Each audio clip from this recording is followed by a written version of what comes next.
Pitung sasi lawase kon ku ngenteni mung sliramu wong bagus kang dadi ati rina wangi mung tansah tak impi-impi jroning ati kangenku setengah mati.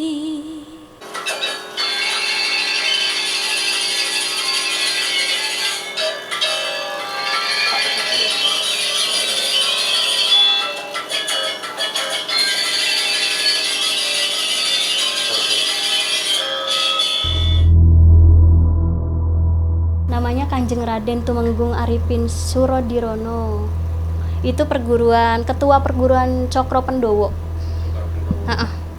Dan beliau juga kasih wasiat ke saya, sendok Cokro Pendowo. Ini cuma punya 2, katanya nggak boleh hilang. Cuma satu di saya, satu di guru saya.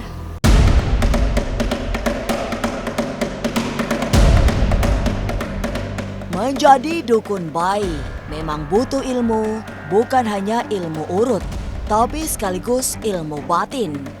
Di masa lampau, dukun bayi hanya bisa dijalani oleh mereka yang tingkat kewaskitaannya sangat tinggi. Dan kini, meski profesi ini tidak lagi populer, tapi ada sosok-sosok Linui yang oleh karena lelaku mampu menjadi dukun bayi yang kondang. Sebutannya bukan lagi dukun bayi yang terkesan klinik, tapi ahli terapi bayi.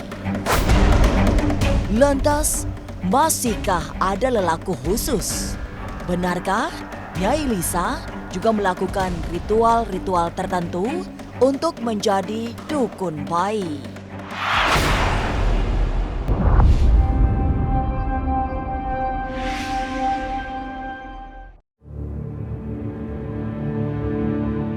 Tidak bisa diingkari, menjadi dukun bayi bagi Nyai Lisa seperti panggilan spiritual. Bukan juga karena kebetulan. Sejak kecil, ia memiliki kemampuan melihat yang tak terlihat. Pada usia 5 tahun misalnya, tubuhnya pernah diserang demam setelah melihat ada batu terbang. Tentu bukan batu biasa, karena warnanya putih memiliki cahaya. Setelah dewasa, kemampuan Nyai melihat makhluk halus semakin terasa tanpa ia asah secara khusus. Kalau dari kecil pertama-tama tuh umur 5 tahun lihat batu terbang 7. Putih semua dari kecil sampai gede 7. Terus saya meriang.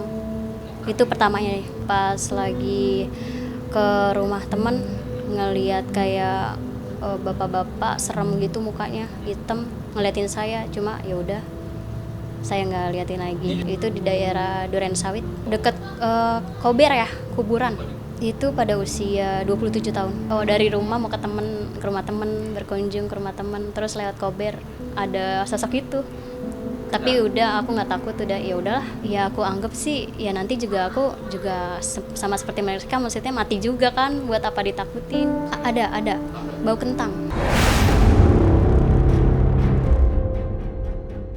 Barang halus, lelembut, atau makhluk tak teraba mata bisa muncul kapan saja di saat ia sedang sendirian. Juga jika ada bayi yang harus diurut karena rewel.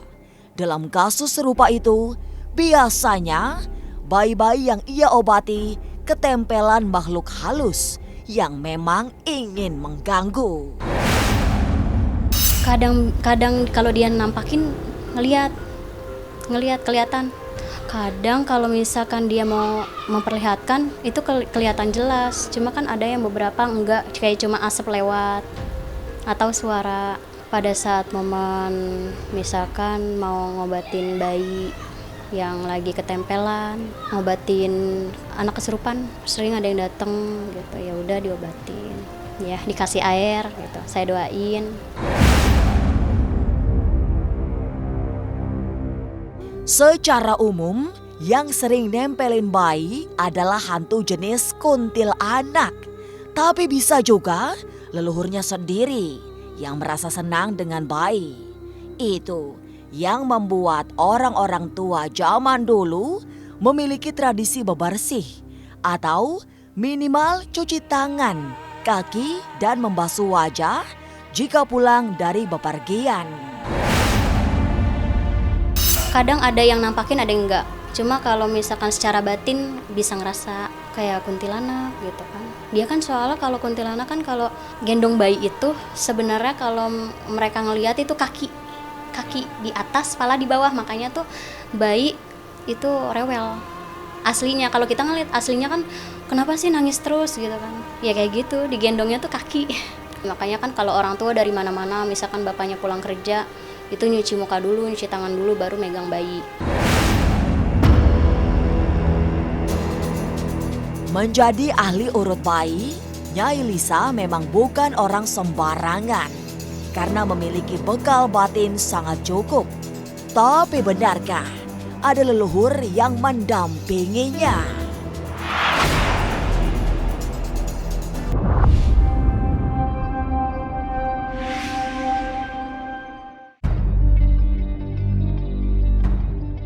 Selain dikenal sebagai dukun bayi, Nyai Lisa juga memiliki kemampuan nyinden selain menari. Saat sedang nyinden atau menyanyi, Nyai Lisa terlihat memiliki aura yang berbeda. Itu terjadi karena ada sosok leluhur yang ikut mendampinginya. Leluhur yang juga memiliki profesi serupa sebagai dukun bayi dan sinden. Pas lagi nyanyi kan tuh, kok pas nyanyi beda ya gitu. Oh iya, dalam hati aku mungkin sama leluhur juga kali didampingin. Ada sih beberapa, cuma ada juga yang diem gitu kan. Kok beda ya auranya gitu kan. Oh ya udah, saya sih senyum aja. Dia dulu nyinden juga, urut dukun bayi ya. Juga sosoknya pakai konde, terus pakai baju kayak saya gitu. Sih dari Cirebon juga ya.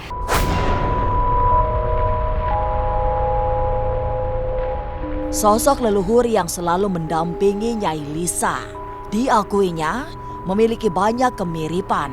Selain profesi dan kemampuan spiritual, wajahnya juga mirip-mirip. Sebab saat leluhurnya itu dilukis oleh seorang pelukis spiritual, hasilnya sangat mirip dirinya. Lalu, mampukah Nyai Lisa menghadirkan sosok leluhur pendampingnya itu? Benarkah saat ini juga sedang mendampinginya?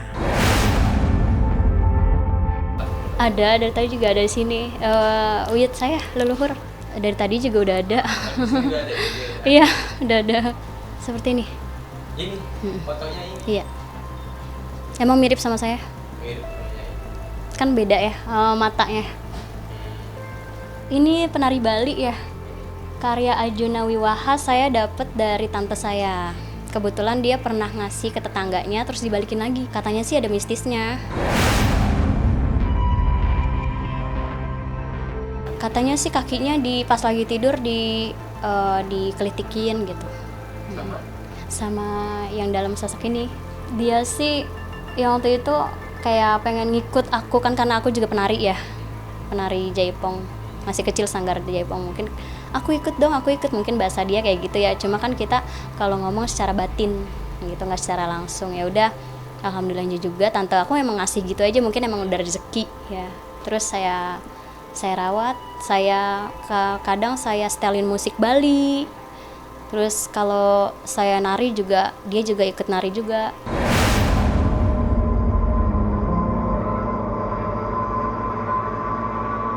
Sosok penari baru yang ada dalam lukisan itu juga bukan sosok biasa. Meski berada dalam bingkai serta di sebuah lukisan, ada kekuatan mistik yang membuat Nyai Lisa menganggapnya tidak main-main. Lukisan itu sampai ke tangannya juga dengan sangat tidak terduga-duga. Ia hanya merasa ada yang aneh saat lukisan itu belum menjadi miliknya. Pernah dimimpiin sosok yang ingin ikut dengannya. Pernah saya pas nginep di rumah tante ya, ini kan belum dikasih ke saya. Kaki saya ditarik-tarik pas tidur. Dari ruang tamu ke ruangan anaknya tante saya ini. Dia sih kayak auranya sedih gitu, kayak cinta yang tak tersampaikan. Karena lagi merasa sama seperti yang beliau rasain ya. Mungkin karena kita juga udah satu chemistry-nya. Kalau nampakin sih pernah dia hijau ya, kulitnya rada hijau. Terus auranya kesedihan. Dia seperti cinta yang gak kesampaian, jadi sedih terus. Tapi mampukah Nyai Lisa menghadirkan serta berkomunikasi dengan sosok leluhur yang mendampinginya?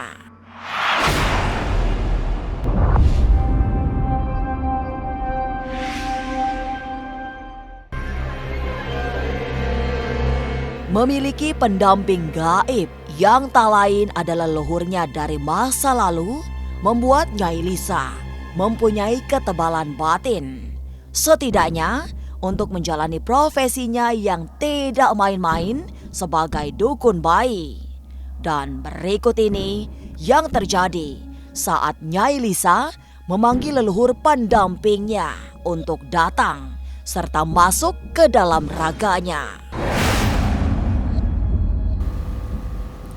Pitung sasi lawase kon ku ngenteni mung sliramu wong bagus kang dadi ati rina wangi mung tansah tak impi-impi jroning ati kangenku setengah mati. Sampean siapa? Nggih, selaras seperti saya zaman dulu.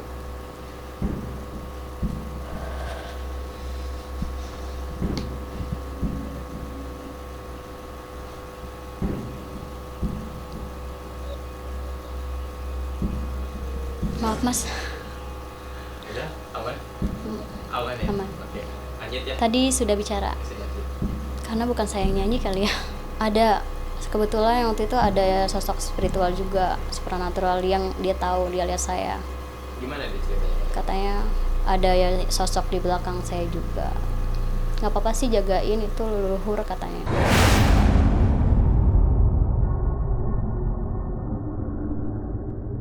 Selain menjadi sinden yang bagus, dukungan gaib dari sosok leluhurnya membuat Nyai Lisa memiliki kemampuan menari yang sangat baik. Meski tidak cukup lama, Nyai Lisa sempat memanggil sang pendamping untuk kemudian membuatnya menari dengan sangat gemulai. Tapi seperti apa sesungguhnya proses penurunan ilmu kebatinan Nyai Lisa dari leluhurnya itu?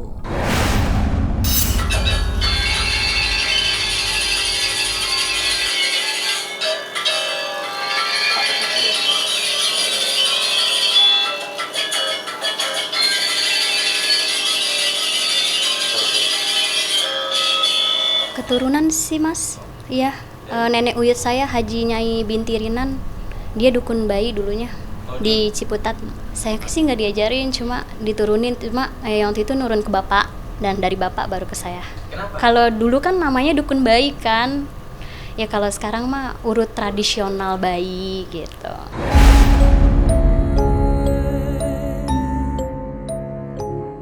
Lantas, selain mendapat warisan ilmu dari leluhur, di mana Nyai Lisa berguru ilmu kebatinan? Kalau berguru pernah ya, malah diangkat jadi anak gitu sama guru saya di Jawa Tengah, Pati. Ini sosoknya. Namanya Kanjeng Raden Tumenggung Arifin Surodirono. Itu ketua perguruan Cokro Pendowo. Dan beliau juga kasih wasiat ke saya, Apa ini? sendok Cokro Pendowo. Ini sendoknya.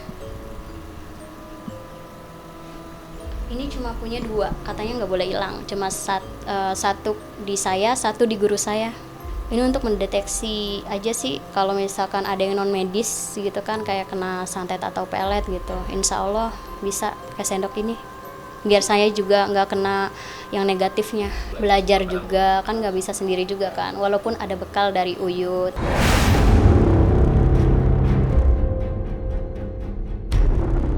Nyai Lisa sangat beruntung karena memiliki ilmu tua seorang dukun bayi.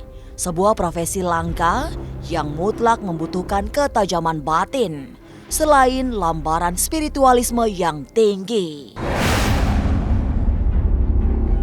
Inilah ganjil yang akan menguak berbagai misteri di alam nyata dan tak kasat mata.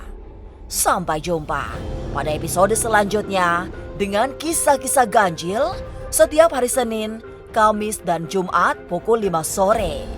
Tapi sebelumnya, jangan lupa subscribe, like, share, dan komen agar tak ada yang terasa ganjil di sekitar Anda.